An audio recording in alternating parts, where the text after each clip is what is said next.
Good morning to you all. Dear student, today we are going to start about abbreviation.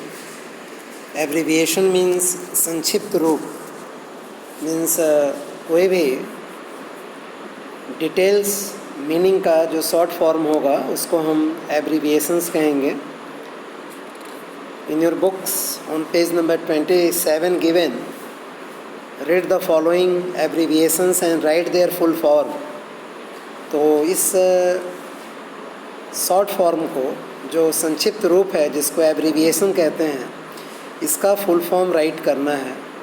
तो आज हम 27 और 28 2 page हम cover करेंगे.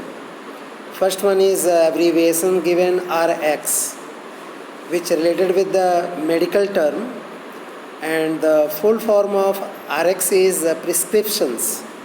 Prescriptions means a detail about any medicine which written by any doctor for any patient. Second one is medical term OPD. Full form of OPD is outpatient department. Third one is TAB. The full form of TAB is tablet. As you know, tablet is one of the gadget.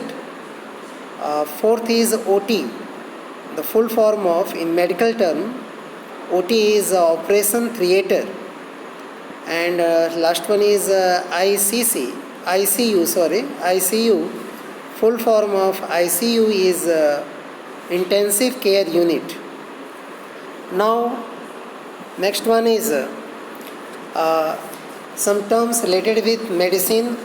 Thereafter, we are going to follow some terms which related with the defense. First term which related with defense as abbreviations AHQ. A full form of AHQ is Army Headquarters. Second one is NDA. The full form of NDA is National Defense Academy. And last one is defense term as abbreviations IMA. Full form of IMA is Indian Military Academy. Now last three given terms which related with the non-governmental organization. Here is given, first one is term written here SBT.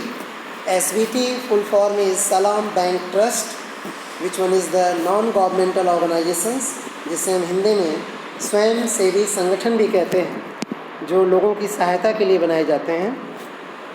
Another non-government organizations abbreviation is CRY. The full form of CRY is Child Right and You. Child Right and You means बच्चे का अधिकार और आप. यह भी एक non governmental organisation है, स्वयंसेवी संगठन है जो बच्चों के अधिकारों के लिए लड़ती है. ऐसा एक संस्था बचपन बचाओ के नाम से कैलाश सिद्धार्थी ने भी बनाया था, जिसको मैक्से पुरस्कार दिया गया. Last one non governmental organisation is WVI. Answer is not written here in picture.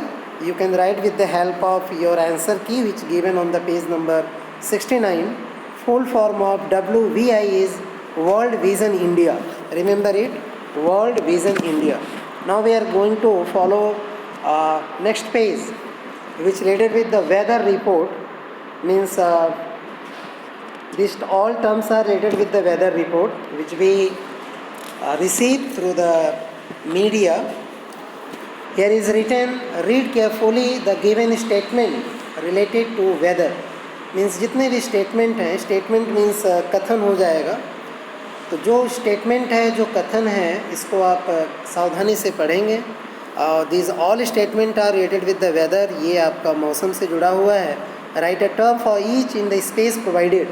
और सभी स्टेटमेंट के लिए जो पर्टिकुलर टर्म है जो हम यूज़ करते हैं उस टर्म्स को हमको यहाँ राइट करना है. इसको देखते हैं. The earth is wrapped in the layer of air. The earth is wrapped in the layer of air means जो पृथ्वी हमारी है वो रैप्ड है, मीन्स वो लपेट दी गई है. A layer of air means हवा के एक परत के द्वारा. तो हम उसको क्या कहते हैं? तो here is clue given AT. It means atmosphere. That is why you can feel here AT MOSPHERE. It's become atmosphere, and Hindi meaning of this term is वायुमंडल. Second one is a violent storm with a strong wind. Means एक violent means तीव्र है ना, विनाशकारी एक storm means तूफान आता है with strong wind. Strong wind means तेज़ हवाओं के साथ. तो इसको हम क्या कहते हैं, इसके लिए क्या टर्म यूज़ करेंगे, तो क्लू दिया हुआ है CY. तो CY रेफर्स टू साइक्लोन. तो you can feel here CY, CLONE, cyclone. Third one is the amount of moistures in the air. Moistures means होता है नमी. तो जो हवा में नमी है उसके अमाउंट को, उसकी मात्रा को हम क्या कहते हैं, तो एज वी नो जो वायुमंडल में मॉइस्चर है, मॉइस्चर को भी नमी कहते हैं. और मॉइस्चर के लिए जो अनदर टर्म यूज़ होता है वो है ह्यूमिडिटी. तो यहाँ पे क्लू है HU and you can feel here MIDITY, then it's become humidity. Humidity means आर्द्रता.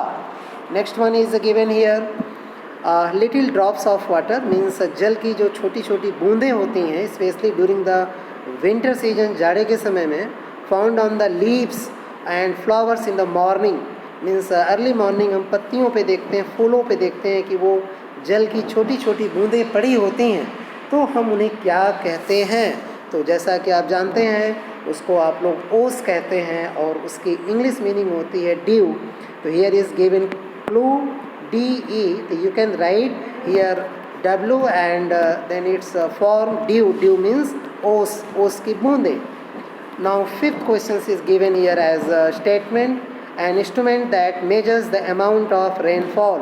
Means ऐसा इंस्ट्रूमेंट मीन्स यंत्र होता है या ऐसा मशीन है ना, which is use for measure means नापने के लिए the amount of rainfall. Means if any area going to receive some amount of rainfall, the same area receive heavy amount of rainfall, either the less amount of rainfall. How can we determine? We can determine by using one instrument, and the name of the instrument is rain gauge. Here is given clue word RA. You can feel here RAIN become rain. Rain means Varsha and gauge. Rain gauge एक यंत्र होता है जिसमें millimetres units में हम rainfall को जो है मेजरमेंट कर सकते हैं.